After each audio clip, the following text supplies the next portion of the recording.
Paul Kelly parle couramment chinois et a accompagné de nombreux dirigeants américains en Asie. Son sixième sens marche dans tous les pays du monde, sans jamais lui faire défaut. Aujourd'hui, Paul Kelly enseigne la méthode Ekman à des policiers. Sa force est de voir ce que les autres tentent de dissimuler.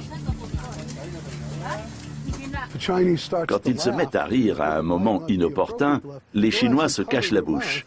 La politesse leur dicte de dissimuler leur hilarité.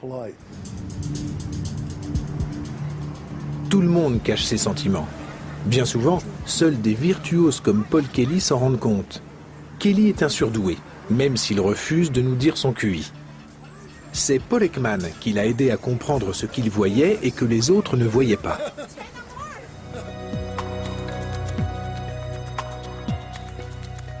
Mais le langage du visage est-il vraiment universel?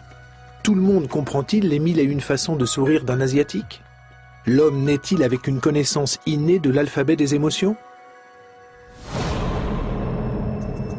11 mars 2011. Une terrible catastrophe frappe le Japon. Les images de l'accident nucléaire de Fukushima suscitent l'effroi et l'indignation dans le monde entier.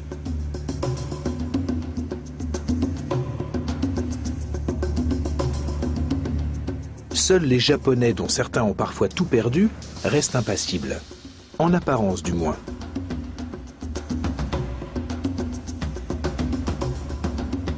Mais leur visage exprime-t-il vraiment le calme? Les démonstrations excessives sont déplacées au Japon. Il est d'usage de garder un visage égal en toutes circonstances.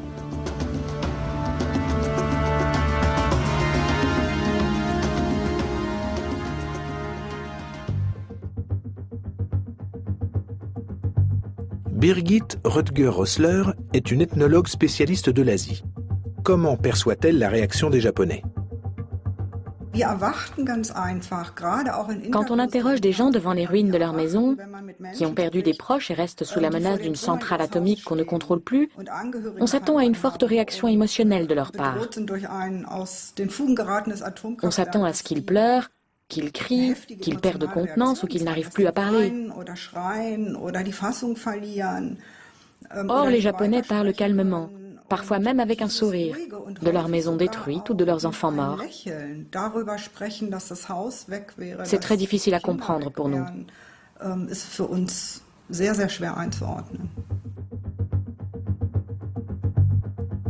Birgit Röttger-Rössler étudie le langage des émotions chez les peuples asiatiques depuis des décennies. Pour elle, seules quelques expressions sont innées. Elles correspondent à des émotions vitales comme la peur, le dégoût, la curiosité, le plaisir ou le stress.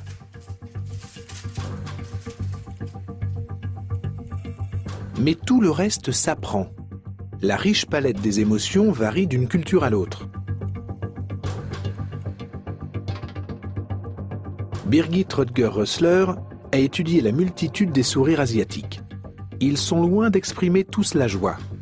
Le sourire peut masquer une colère rentrée, par exemple. Les Occidentaux et au premier chef les hommes d'affaires en sont souvent dupes.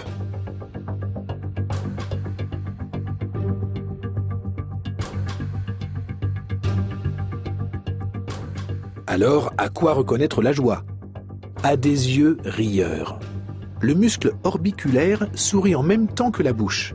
Le sourire authentique est l'une des rares expressions qu'on ne peut pas réprimer. Les disciples de Paul Ekman poursuivent ses recherches, entamées il y a 40 ans, dans les régions les plus reculées du monde.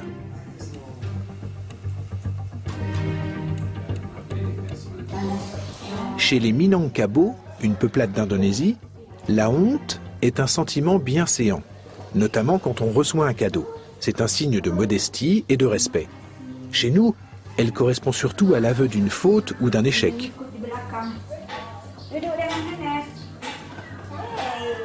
Un enfant Minangkabau qui ne montre pas de honte est humilié et raillé par les adultes jusqu'à ce qu'il fasse profil bas.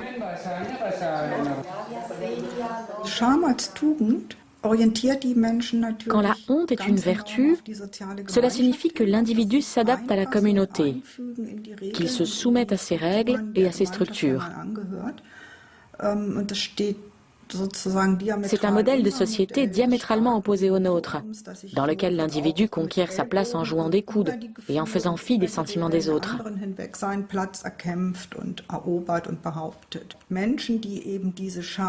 Dans cette ethnie indonésienne, les individus qui ne montrent pas de honte ou qui se jouent des conventions sont considérés comme des malades, des psychopathes. Ja, eigentlich als Psychopathen, also als nicht ganz gesund. Gabriel Scheidegger a découvert chez les Baras de Madagascar des expressions du visage que les Occidentaux ne savent pas déchiffrer.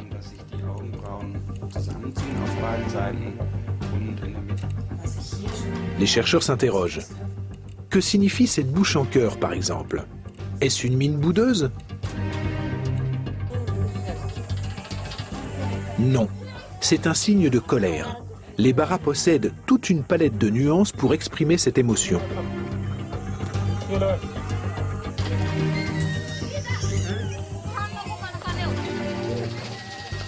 Pour eux, montrer sa colère et son agressivité est signe de bonne santé et gage de vigueur.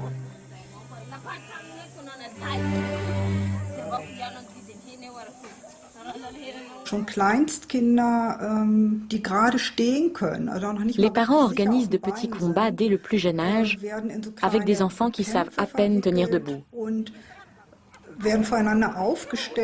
On les met face à face. Les enfants ne savent évidemment pas ce qu'on attend d'eux. Mais dès qu'ils font mine de boxer, dès qu'ils ont un geste qui peut paraître agressif, les parents applaudissent. Et cela renforce positivement ce comportement.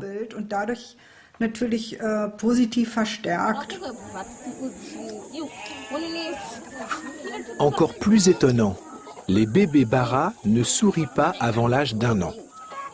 C'est en jouant avec les enfants plus âgés qu'ils apprennent à sourire.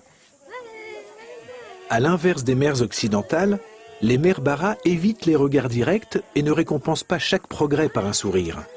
Les bébés ne recherchent donc pas la performance. Leur bien-être est assuré par des contacts physiques fréquents.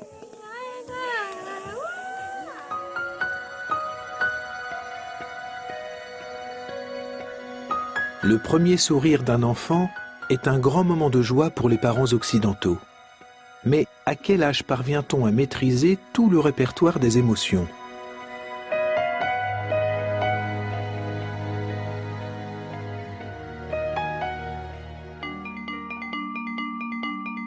Depuis des années, le psychologue Manfred Olodiński étudie l'expression des émotions chez l'enfant.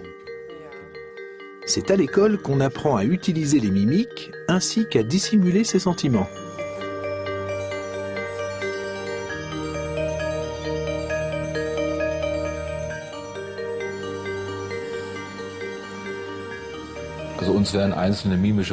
À la naissance, nous possédons les rudiments de l'expression des sentiments, comme le sourire ou la grimace de pleurs. Ces expressions sont liées à des états émotionnels.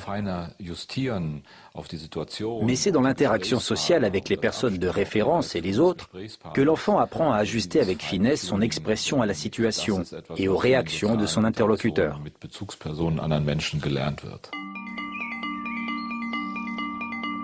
Exemple avec Lou et son frère Max. Vont-ils réussir à simuler la joie?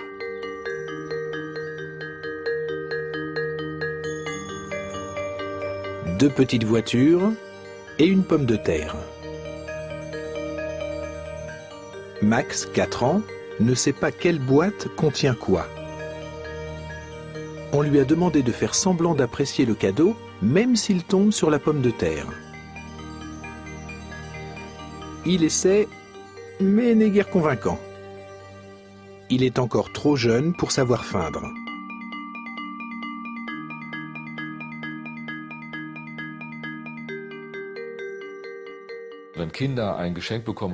Quand les enfants reçoivent un cadeau qui ne leur plaît pas, ils expriment tout de suite leur déception. Souvent, les parents disent alors « Mais si, regarde !» et il souligne l'intention positive de celui qui a offert le cadeau.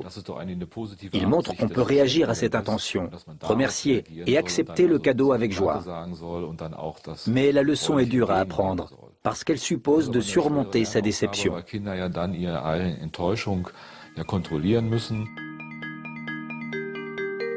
2 anges et une pomme de terre.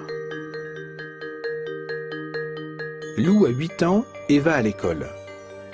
Elle sait qu'avec l'expression appropriée, on peut obtenir beaucoup. Elle n'a aucun mal à feindre la joie.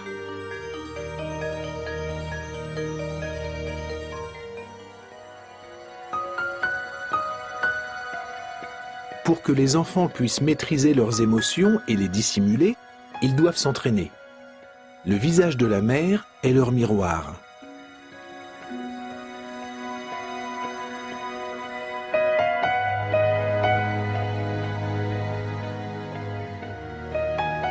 Ils apprennent peu à peu à se mettre à la place d'autrui et à interpréter inconsciemment le langage du visage.